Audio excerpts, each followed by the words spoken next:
श्रीमद् भगवद गीता एकमात्र ऐसा ग्रंथ है जो मानव को जीने का ढंग सिखाता है। गीता जीवन में धर्म, कर्म और प्रेम का पाठ पढ़ाती है। श्रीमद् भागवत गीता का ज्ञान मानव जीवन और जीवन के बाद के जीवन दोनों के लिए उपयोगी माना गया है। गीता संपूर्ण जीवन दर्शन है और इसका अनुसरण करने वाला व्यक्ति सर्वश्रेष्ठ होता है। नमस्कार मित्रों, स्वागत है आपका हमारे इस हर इंसान अकेला है 923 यूट्यूब चैनल पर। तो मित्रों, आज हम लेकर आए हैं आप लोगों के लिए भगवद गीता सार अध्याय 2 तम तथा कृपया विष्टमश्रु पूर्णाकुलेक्षणम विषिदंतमिदम वाक्यमुवाच मधुसूदनः। संजय बोले, वैसी कायरता से व्याप्त हुए और आंसुओं से जिनके नेत्रों की दृष्टि अवरुद्ध हो रही है वे अर्जुन, जो कि विषाद कर रहे हैं, उनके प्रति भगवान मधुसूदन यह वचन बोले, कुतस्त्वा कश्मलमिदम विस्मय समुपस्थितम अनार्य जुष्टम स्वर्ग्यम कीर्तिक्रम। अर्जुन, श्री भगवान बोले, हे अर्जुन, इस विषम अवसर पर तुम्हें यह कायरता कहां से प्राप्त हुई, जिसका न तो श्रेष्ठ पुरुषों द्वारा सेवन किया जाता है, न ही यह स्वर्ग को देने वाली है और न ही कीर्ति को करने वाली ही है। क्लैब्यम मा स्म गमः पार्थ नैतत्वयुपपद्यते क्षुद्रम हृदय दौर्बल्यम त्यक्तोत्तिष्ठ परंतप। हे पृथानंदन अर्जुन, नपुंसकता को मत प्राप्त हो, तुम्हारे में यह उचित नहीं है।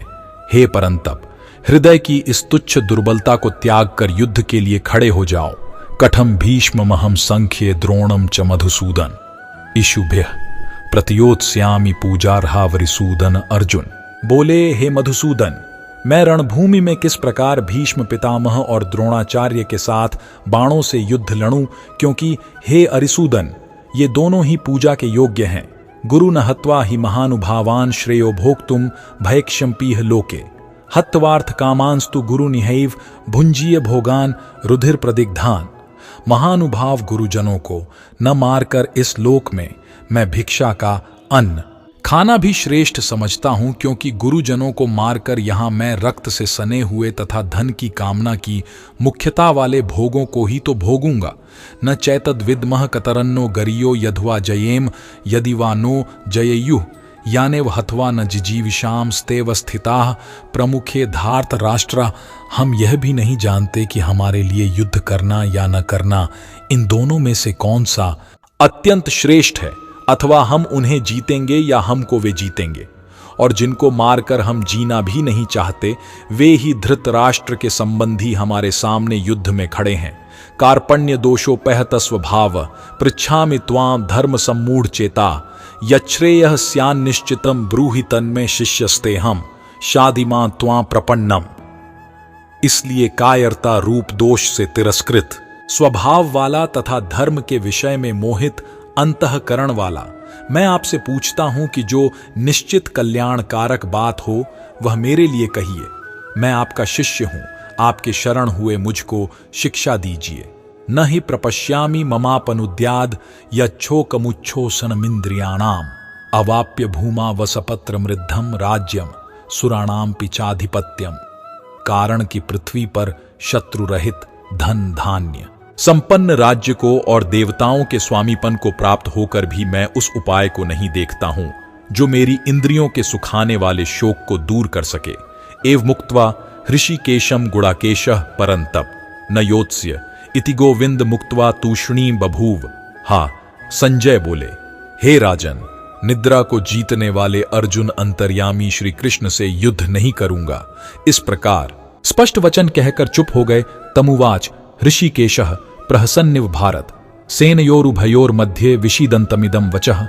हे भरतवंशी धृतराष्ट्र, अंतर्यामी श्री कृष्ण महाराज दोनों सेनाओं के मध्य भाग में विषाद करते हुए उस अर्जुन को हंसते हुए से यह वचन बोले, अशोच्यानन्व शोचस्त्वं प्रज्ञावादांश्च भाष्ये गतासु नक्तासूंश्च नानु शोचन्ति पंडिताः। श्री भगवान बोले, हे अर्जुन, तूने शोक न करने योग्य का शोक किया है और भाषा से विद्वता की बातें करते हो, परंतु जिनके प्राण चले गए हैं उनके लिए और जिनके प्राण नहीं गए हैं उनके लिए भी पंडित विद्वान शोक नहीं करते।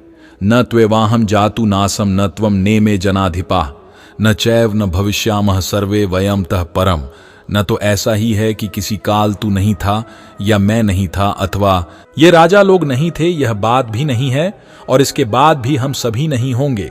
ऐसा भी नहीं है देहिनोस्मिन्यथा देहे कौमारम यौवनम जरा तथा देहांतर प्राप्तिर्धीरस्तत्र न मुह्यति। आज जैसे देहधारी जीवात्मा की इस देह में बचपन, जवानी और वृद्धावस्था होती है, वैसे ही मृत्यु पश्चात दूसरे शरीर की प्राप्ति होती है। उस विषय में धीर पुरुष मोहित नहीं होते।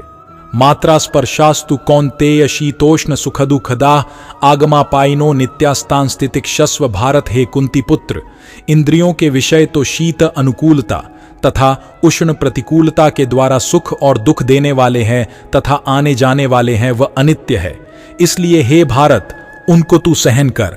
यम ही न व्यथयन्ते ते पुरुषम पुरुषर्षभ सम दुहक सुखम धीरम सो मृतत्वाय कल्पते कारण। कि हे पुरुष श्रेष्ठ अर्जुन, दुख सुख में सम रहने वाले जिस धीर पुरुष को ये मात्रा स्पर्श पदार्थ व्याकुल नहीं करते, वह अमर होने में समर्थ, अर्थात वह अमर हो जाता है। नास्तो विद्यते भावो ना भावो विद्यते सतः उभयोरपि दृष्टो अंतस्त्वनयोस्तत्वदर्शिभिः। असत का तो भाव सत्ता विद्यमान नहीं है और सत का अभाव नहीं है। इस प्रकार इन दोनों का ही तत्व ज्ञानी पुरुषों द्वारा देखा एवं अनुभव किया गया है।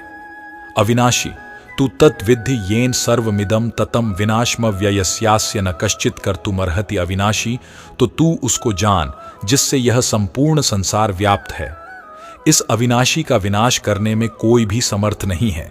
अंतवंत इमे देहा नित्यस्योक्ता शरीरिण अनाशिनो प्रमेयस्य तस्माद्युध्यस्व भारतिस।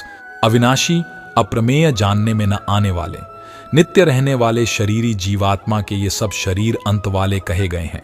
इसलिए हे भरतवंशी अर्जुन, तुम युद्ध करो।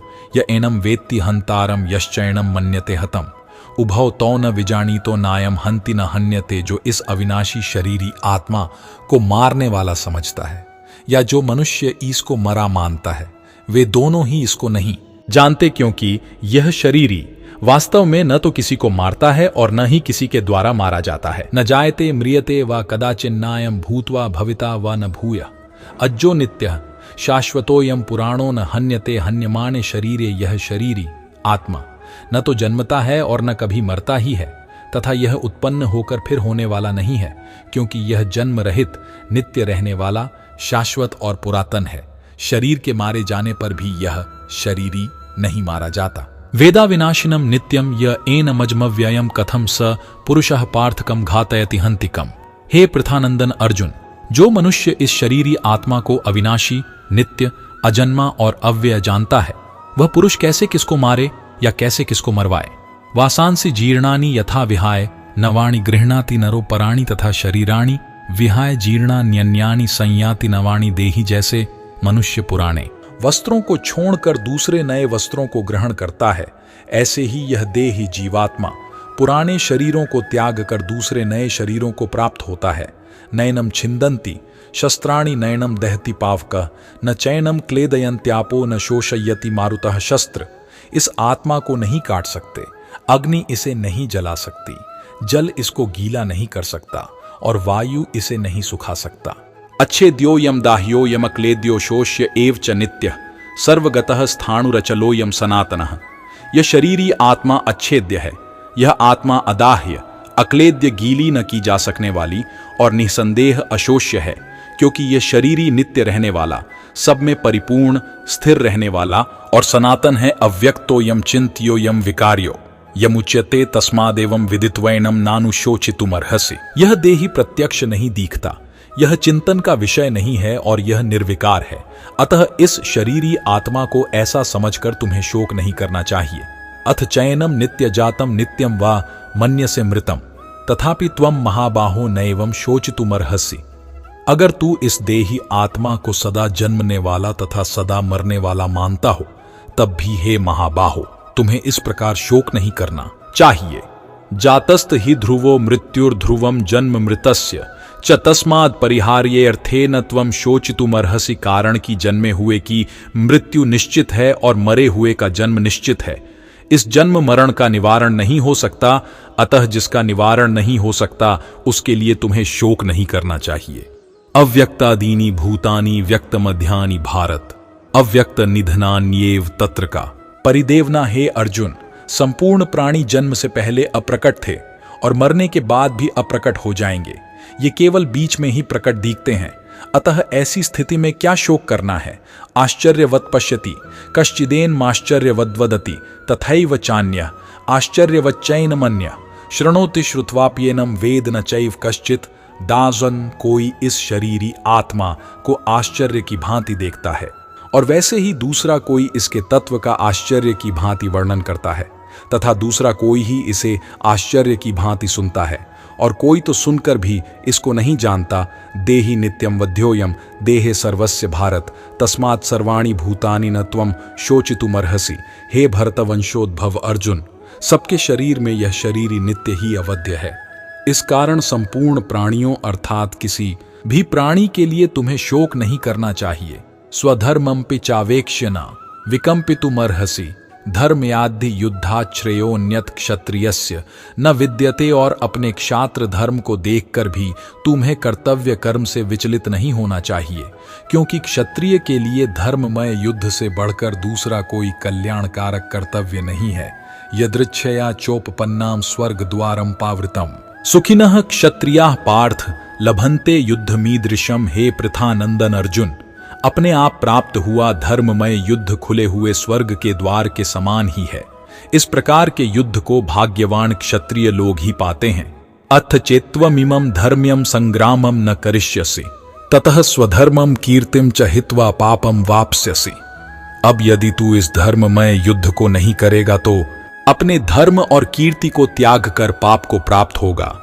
अकीर्तिम चापि भूतानि कथयिष्यन्ति ते व्ययाम संभावितस्य चाकीर्तिर्मरणादतिरिच्यते। और सब प्राणी तेरी बहुत काल तक रहने वाली अपकीर्ति का भी कथन करेंगे, और वह अपकीर्ति सम्मानित पुरुष के लिए मरण से भी बढ़कर है। भयाद्रणादुप्रतम मंस्यन्ते त्वा महारथा येषां च त्वं बहुमतो भूत्वा यास्यसि लाघवम। और वे महारथी लोग जिनकी धारणा में तू पहले बहुत सम्मानित हो चुका है, उनकी दृष्टि में तू लघुता को प्राप्त होगा। वे लोग तुझे भय के कारण युद्ध से हटा हुआ मानेंगे। अवाच्यवादांश्च बहून् वदिष्यन्ति तवाहिता निंदन्तस्तव सामर्थ्य ततो दुहकतरम। नुकिम, तेरे शत्रु लोग तेरी सामर्थ्य की निंदा करते हुए बहुत से न कहने योग्य वचन भी कहेंगे। उससे बढ़कर और अधिक दुख क्या होगा। हतो वा प्राप्स्यसि स्वर्गम जित्वा वा भोक्ष्यसे महीम तस्मादुत्तिष्ठ कौन्तेय युद्धाय कृत निश्चय। अगर तू युद्ध में मारा जाएगा तो तू स्वर्ग को प्राप्त होगा, अथवा संग्राम में जीतने पर पृथ्वी का राज्य भोगेगा। अतः हे अर्जुन, तू युद्ध के लिए निश्चय करके खड़ा हो जा। सुख दुःखे समे कृत्वा लाभालाभो जया जयो ततो युद्धाय युज्यस्व नैवं पापम वाप्स्यसि। हार जीत, लाभ हानि और सुख दुख को समान समझकर युद्ध के लिए तैयार हो जा। इस तरह युद्ध करने से तू पाप को नहीं प्राप्त होगा। एषा ते विहिता सांख्ये बुद्धिर्योगे त्विमाम शृणु बुद्ध्या युक्तो यया पार्थ कर्म बंधम प्रहास्यसि। और हे पार्थ, ये संबुद्धि तेरे लिए पहले सांख्य योग के विषय में कही गई, और अब तू इसको कर्म योग के विषय में सुन। जिस संबुद्धि से युक्त हुआ तू कर्म बंधन का त्याग कर देगा। यनेहाभिक्रमणाशोस्ति प्रत्यवातो न विद्यते स्वल्पम्प्यस्य धर्मस्य त्रायते महतो भयात्। मनुष्य लोक में इस संबुद्धि रूप धर्म कर्म योग के आरंभ का नाश नहीं होता, और उसके अनुष्ठान का उलटा फल रूप दोष भी नहीं है, बल्कि इस कर्म योग का थोड़ा सा भी अनुष्ठान जन्म मृत्यु रूपी महान भय से रक्षा कर लेता है। व्यवसायात्मिका बुद्धिरेकेह कुरुनंदन बहुशा का ह्यनंताश्च बुद्धयो व्यवसायिनाम। हे कुरुनंदन, इस संबुद्धि कर्म योग में निश्चयात्मिका बुद्धि एक ही होती है, किंतु अस्थिर विचार वाले मनुष्यों की बुद्धियां अनंत व बहुत शाखा वाली होती है। यामिमा पुष्पिता वाचम प्रवदन्त्य विपश्चितः वेदवादरता पार्थ नान्यदस्तीति वादिनः कामात्मानः स्वर्गपरा जन्म कर्म फल प्रदाम क्रिया विश्लेष बहुलाम भोगैश्वर्य गति प्रति। आजा हे पृथानंदन अर्जुन, जो कामनाओं में तन्मय हो रहे हैं स्वर्ग को ही सबसे उच्च मानते हैं। वेद के उन भाग जिनमें कर्मकांड का वर्णन है केवल उनमें ही प्रीति रखते हैं। भोग विलास के अन्यत्र कुछ है ही नहीं। ऐसा कहते हैं वे अविवेकी लोग इस प्रकार की जिस पुष्पित दिखावटी वाणी को कहा करते हैं, वह वाणी जन्म रूपी कर्म फल को देने वाली एवं भोग और ऐश्वर्य की प्राप्ति के लिए अनेक प्रकार की क्रियाओं का वर्णन करने वाली है। भोग ऐश्वर्य प्रसक्तानाम तयापहृत चेतसाम व्यवसायात्मिका बुद्धि समाधौ न विधीयते। उस पुष्पित दिखावटी वाणी से जिनका चित्त हर लिया गया है, अर्थात भोग विलास की तरफ खींच लिया गया है, और जो भोग और ऐश्वर्य में अत्यंत आसक्त हैं, उन पुरुषों की परमात्मा में निश्चयात्मिका एक निश्चय वाली बुद्धि नहीं होती है। त्रैगुण्य विषया वेदा निस्त्रैगुण्यो भवार्जुन निर्द्वंद्वो नित्य सत्वस्थो निर्योगक्षेम आत्मवान हे अर्जुन।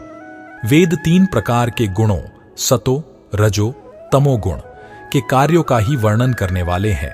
तू उन तीनों गुणों से रहित हो जा। नित्य वस्तु परमात्मा में स्थित योग अप्राप्त की प्राप्ति का नाम योग है। क्षेम प्राप्त वस्तु की रक्षा का नाम क्षेम है कि चाह न रखकर परमात्म परायण हो जा। यावानर्थ उद्पाने सर्वतः संप्लुतोदके तावान सर्वेषु वेदेषु ब्राह्मणस्य विजानतः। सब तरफ से परिपूर्ण बने जलाशय के प्राप्त हो जाने पर छोटे गड्ढों में भरे जल में मनुष्य का जितना प्रयोजन रहता है, अर्थात कोई प्रयोजन नहीं रहता। वेदों और शास्त्रों को तत्व से जानने वाले ब्रह्म ज्ञानी का समस्त वेदों में उतना ही प्रयोजन रह जाता है, अर्थात कोई प्रयोजन नहीं रहता। वेदों और शास्त्रों को तत्व से जानने वाले ब्रह्म ज्ञानी का समस्त वेदों में उतना ही प्रयोजन रह जाता है, अर्थात कोई प्रयोजन नहीं रहता। कर्मण्येवाधिकारस्ते मां फलेषु कदाचन मां कर्मफल हेतुर्भुर्मा ते संगोस्त्व कर्मणि। तेरा कर्तव्य कर्म करने में ही अधिकार है, उनके फलों में कभी नहीं। कर्म फल का हेतु कारण भी मत बन और तेरी अकर्मण्यता कर्म न करना में भी आसक्ति न हो। योगस्थः कुरु कर्माणि संगम त्यक्त्वा धनंजय सिद्धय सिद्धयो समो भूत्वा समत्वम योग उच्यते। हे धनंजय, तू आसक्ति त्याग कर करके सिद्धि और असिद्धि में सम होकर योग में स्थित हुआ। कर्मों को कर, क्योंकि समत्व सुख दुख में समान रहना ही योग कहा जाता है। दूरेण ह्यवरम कर्म बुद्धि योगात् धनंजय बुद्धो। शरण मन विच्छ कृपणा फल हेत्व बुद्धि योग समता की अपेक्षा सकाम फल की इच्छा रखकर कर्म करना कर्म दूर से ही निकृष्ट है। अतएव हे धनंजय, तू बुद्धि समता की ही शरण ले, क्योंकि फल के हेतु कारण बनने वाले अत्यंत दीन हैं। बुद्धि युक्तो जहातीह उभे सुकृत दुष्कृते तस्माद्योगाय युज्यस्व योग कर्म सुकौशलम। बुद्धि समता से युक्त पुरुष इसी जन्म में पाप और पुण्य का त्याग कर देता है। इसलिए तू योग समता में लग जा, क्योंकि कर्मों में योग समता ही कुशलता है। कर्मजम बुद्धि युक्ता ही फलम त्यक्त्वा मनीषिणः जन्म बंध विनिर्मुक्ताः पदम गच्छन्त्यनामयम। कारण की समता युक्त बुद्धिमान पुरुष कर्मजन्य कर्मों से उत्पन्न होने वाले फल का त्याग कर जन्म रूप बंधन से मुक्त होकर निर्विकार पद को प्राप्त हो जाता है। यदा ते मोहक्लिलम बुद्धिर्व्यतितृष्यति तदा गंतासि निर्वेदम श्रोतव्यस्य श्रुतस्य।